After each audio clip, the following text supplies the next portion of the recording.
The Executive, the Presidency Part 3.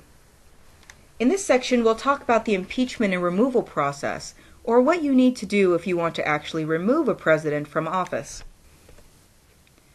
Presidents have approval ratings, and which are largely based on different types of field reports and surveys done by different companies which survey the American population, trying to find out whether or not we think the president is actually doing a good job. There are a couple of things which political scientists have found about approval ratings for the presidency that they found to be true. One of the things that they found is that it doesn't really matter whether or not a president is getting things done during wartime. If a president is in the middle of a war, their approval ratings generally are very high. In that instance, Congress is generally unwilling to take on the president. For example, during the presidency of George W. Bush, we saw the Patriot Act come into play, and the Democrats siding with the president on the Patriot Act because they were afraid of being seen as soft on the war on terror. The president can easily get things done when they have high approval ratings, and during, for example, wartime, because you have a situation where the people are behind the president and they look down on Congress and they look poorly upon Congress if Congress is not actually supporting the things that the president is trying to do. Now, there's something called the cycle effect, which happens with all of the presidencies. I like to think of it kind of as a honeymoon period.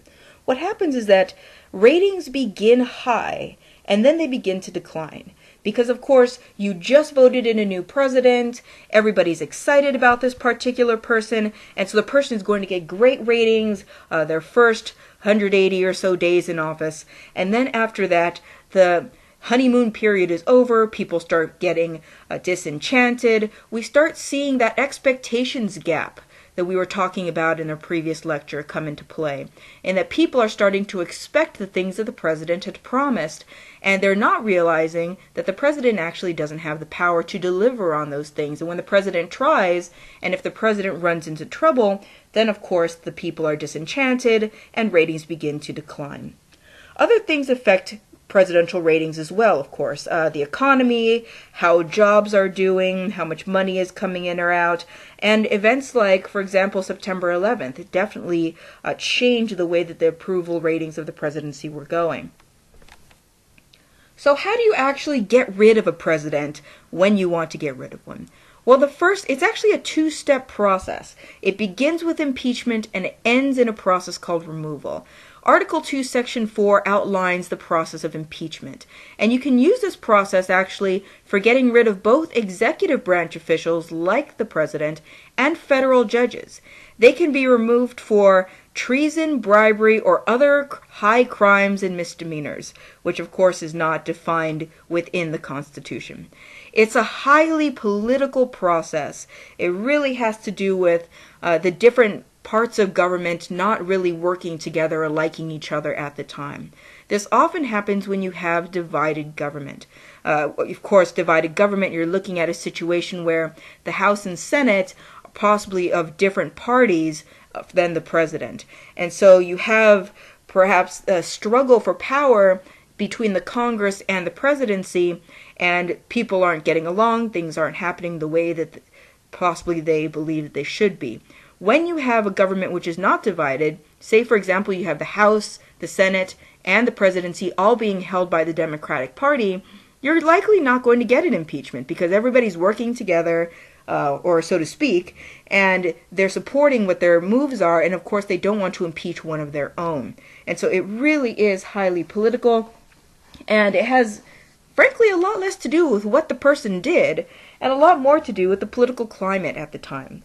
So let's look at a few of the impeachments, actually all of the impeachments, which have happened during the presidencies of our history. There have been 2 presidents, almost 3, who have been impeached in the history of the United States, and 16 federal judges. The first president to be impeached was Andrew Johnson. This was in 1868. And what did he do? He fired his Secretary of War right after the passage of the Tenure of Office Act. The Tenure of Office Act was a law that said you can't fire certain executive officials unless the Senate says it's okay. And Andrew Johnson said, well, that's great. I'm firing him anyway. And so he basically said to the Senate that he didn't really care what the Senate thought about that particular person, even though this law had just been passed by Congress. And so Congress got upset, and he was impeached in the House of Representatives. The way that this works is that after the impeachment happens in the House of Representatives, it then goes to a quasi-trial, so to speak, in the Senate. They'll hold hearings and they'll decide whether or not to remove this person. This has never actually happened, that we have removed a president after impeachment. So we've impeached them, which means we've kind of found that they've done something wrong, but then they actually, in order to be removed, have to be voted on in the Senate to be removed. And in Andrew Johnson's case, and in every other president's case that we've seen, he was acquitted. He got to the Senate, they did their trial, they acquitted him of the charges. Richard Nixon is the next one we want to come to. This was 1974, and you've likely heard about or lived through Watergate, where we had President Nixon involved in covering up the White House involvement at a burglary at the Democratic National Committee headquarters. And, you've likely seen movies or specials, lots of shreddings of documents and things like that. Basically, what they said was Richard Nixon was obstructing justice, and so he kind of knew that impeachment might be coming his way, but before the House of Representatives actually got to impeach him, he actually resigned himself and said, he quit and said he was going to step down, and so we actually never got to the impeachment process, though many speculate that if he had stayed in office, we might have gone through that process in the House. Another interesting impeachment to look at is the impeachment of Bill Clinton, and this is William Jefferson Clinton in 1998. He was impeached by the House of Representatives for perjuring himself in his grand jury testimony. You may remember that he had a case going on, which he tried, and this was the Paula Jones case, which he was trying to delay until after his presidential presidential term was over. And so this was a sexual harassment case, and he perjured himself about a sexual relationship which he had with Monica Lewinsky. This was the blue dress and the I did not have sexual relations with that woman and all of that. Anyway, he perjured himself on the stand, which means he did not tell the truth while he was on the stand with his grand jury testimony. And so the House found that he was obstructing justice by concealing evidence of the affair. The Supreme Court said that we can't delay this case until after the presidency, and the House of Representatives said, well, this is absolutely something which is not befitting of the presidency, character flaw, and we absolutely have to impeach him for this.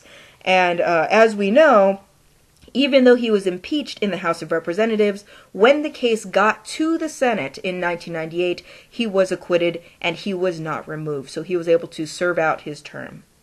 Now contrast this with the following presidency of George Bush. George Bush was never impeached. However, not for lack of trying.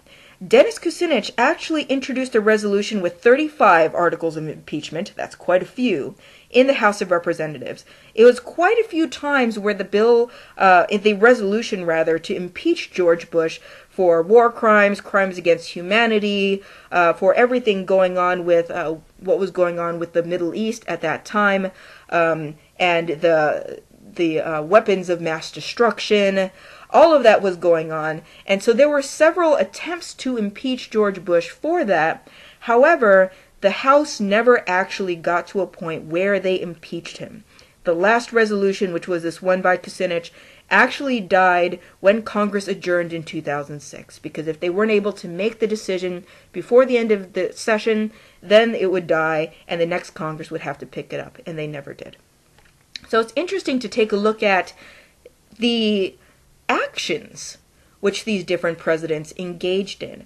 You had some people were very charged about the actions of President Bush, saying that he should be impeached and removed for crimes against humanity, for crimes that he engaged in, for different things like that. Sure, you can read books on that depending on your political leaning.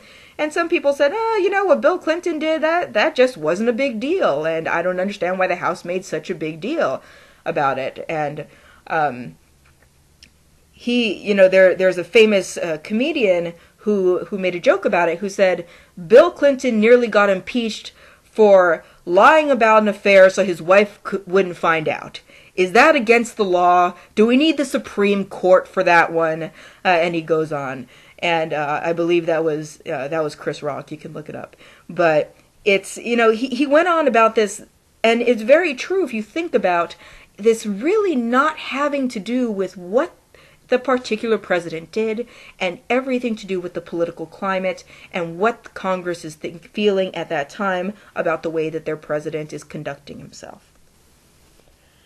In California, we have a slightly shift in the way that we think about this, because we have something called the recall. Excuse me. In the California executive, the governor can actually be recalled. Gray Davis was the first in 2003, and it really only has 3 steps.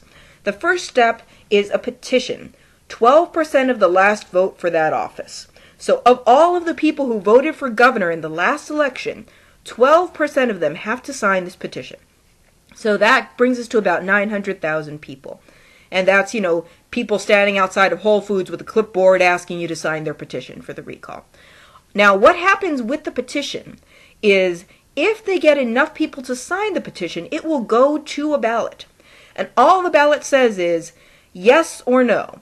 If there's going to be a recall, should we recall Gray Davis?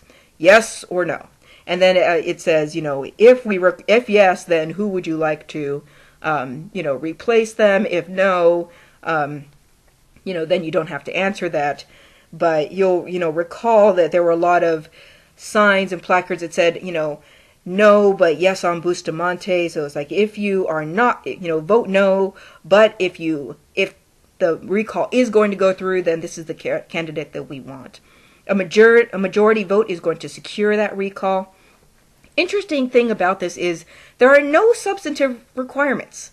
You can actually recall a governor for anything.